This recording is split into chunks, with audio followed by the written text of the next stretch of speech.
Agora veja... Agora ninguém notou algo de diferente, ninguém denunciou nessa circunstância? Veja a situação, o evento em si, né? Um tumulto, uma quantidade de pessoas, né? Seguranças, equipe de jornalistas, tudo, muito tumulto. E as pessoas muito ansiosas para ver o Papa. E uma irmã usando um hábito que cobre quase tudo, né? Então, veja, na minha tese, ela teria sido usada essa única vez. E depois disso, não mais. Porém, o acontecimento de 13 de maio de 1981, com o Papa João Paulo II, forçou uma outra aparição dela. Porque, veja, quer dizer, então nós temos entre 67 e 81 nenhuma aparição, nada? 14 anos de interregno absoluto, nada, não tem uma foto, não tem uma foto, não tem uma filmagem, não tem nada, absolutamente nada. Entendeu? Então, a próxima aparição vai ser em 82, com o João Paulo II. Eu penso que, a partir dali, não havia mais como voltar atrás. Porque se o João Paulo II insistiu que queria ter esse encontro com a irmã Lúcia, eles não podiam trazer a verdadeira, porque ia ficar patente que aquela de 67 não era. E aí, forçosamente, eles voltam com ela. E, a partir daí, ela passa... Agora, tem alguma suspeita de onde que ela veio, quem que era? Esse é outro fato também. A explicação para isso é sempre a obediência, né? A obediência. Porque tem dados, tem coisas muito curiosas sobre essa segunda Lúcia, né? O primeiro deles, né? A Lúcia I era morena. Por que eu sei disso? Porque o Thomas Walsh, um historiador... Sei, eu li o livro dele, muito bom. Pois então, ele faz uma descrição física dela e diz que ela era morena. E a Lúcia II, pelo que nós vemos nas imagens, era bem branca. É que isso eles dão a desculpa que era camponesa, então ficava no sol, então por isso tinha uma face mais escura. Mas, no entanto, isso foi pouco tempo, né? Porque, veja, ela começou a vida religiosa na década de 20, né? Era uma mocinha.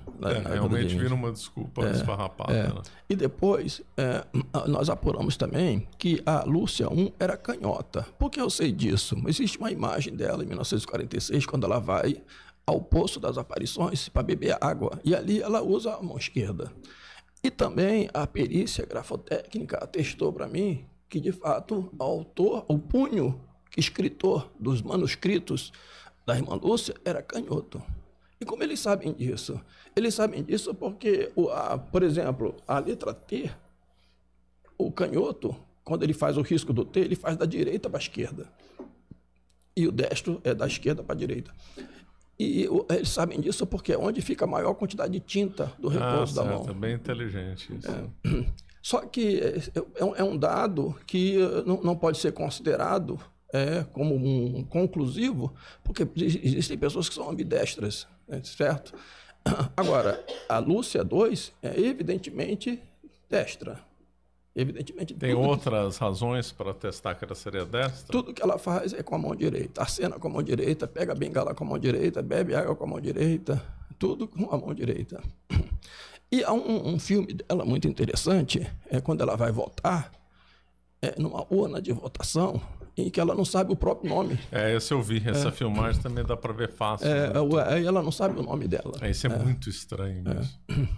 Então, veja, me parece, né, uma senhora que foi colocada numa situação da qual ela mesma não poderia mais sair por obediência. A obediência na vida religiosa é algo muito sério, entende? Então, isso eu poderia explicar o porquê de uma outra pessoa, né, se fazer passar. O argumento contra isso seria que nenhum parente, então, esse daí é o ponto, como disse o Padre Evandro, tem pontos positivos, pontos negativos. Esse é o ponto mais negativo. Mais negativo é a questão da família. A família não aceita nem sequer tocar nesse ponto, né, de que havia uma falsa irmã Lúcia. Mas a família, a gente precisa considerar também as circunstâncias em que as coisas aconteceram. Então, veja, em 1982, quando a irmã Lúcia II aparece definitivamente como irmã Lúcia, boa parte dos familiares da primeira geração que a haviam conhecido a verdadeira, quando criança e quanto moça, já haviam falecido. A irmã dela, mais próxima, que era Maria dos Anjos, faleceria 2 anos depois, em 1984. Então, não teria tido tempo de... A irmã, a última a falecer foi a Carolina, que faleceu em 1994, um ano depois das entrevistas com o Carlos Evaristo. Essas entrevistas com o Carlos Evaristo foi a entrevista que configurou definitivamente, né, o pensamento da Lúcia II. Muito diferente entre a 2 e a 1. Porque nessa entrevista ela diz que o Gorbachev foi um instrumento de Deus. Ela diz que a Rússia não precisava ser mencionada explicitamente no ato de consagração.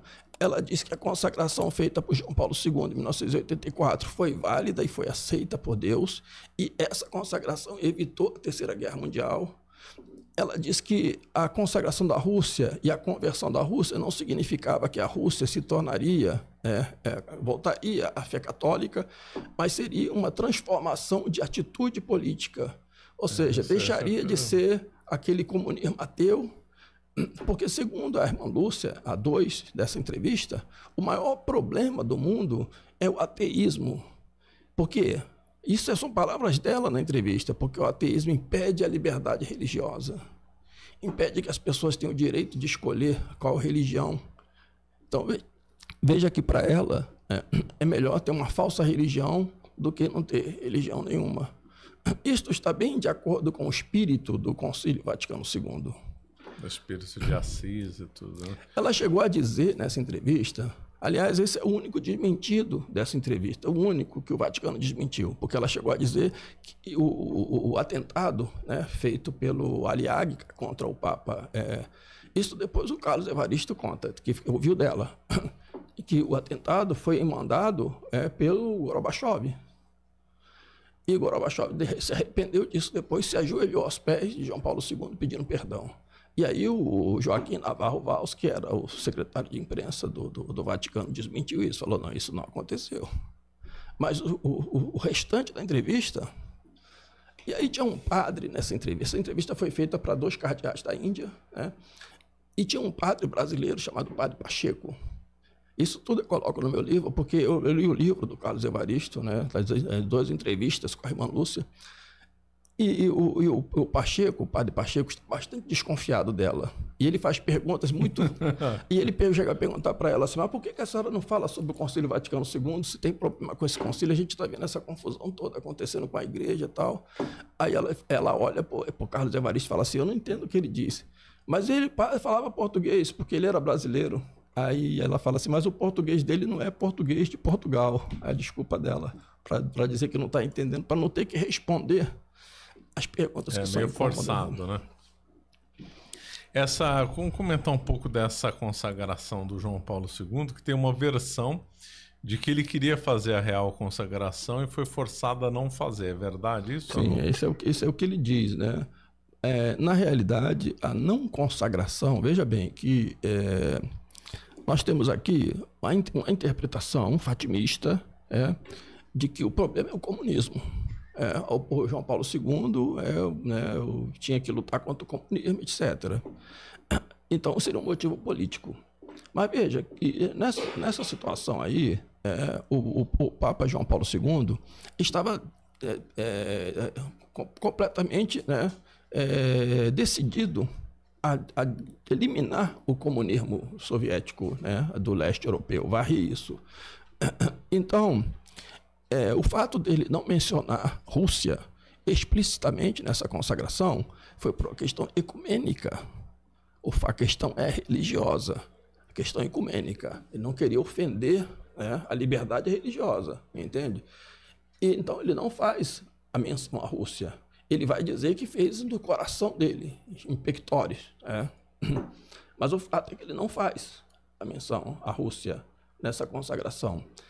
Mas não faz, não é para a questão do comunismo, é por uma questão de ecumenismo.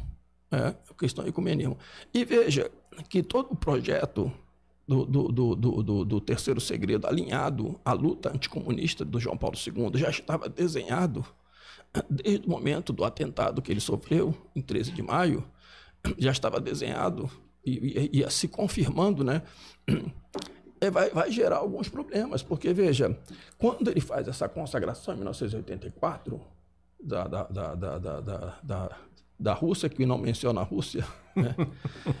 a irmã Lúcia, a 2, e a Maria do Fetal, que, se não me engano, era a sobrinha dela, vai dizer que essa consagração não foi completa, porque faltou a palavra Rússia. Em 1990, elas vão mudar de opinião. Quer dizer, elas vão dizer que foi aceita por Deus. Agora, por que houve essa mudança? Essa mudança foi orientada pelo Vaticano. Você acaba de assistir um corte do Caravelas Podcast. Na tela está aparecendo o episódio completo e outro corte. Muito obrigado pela atenção.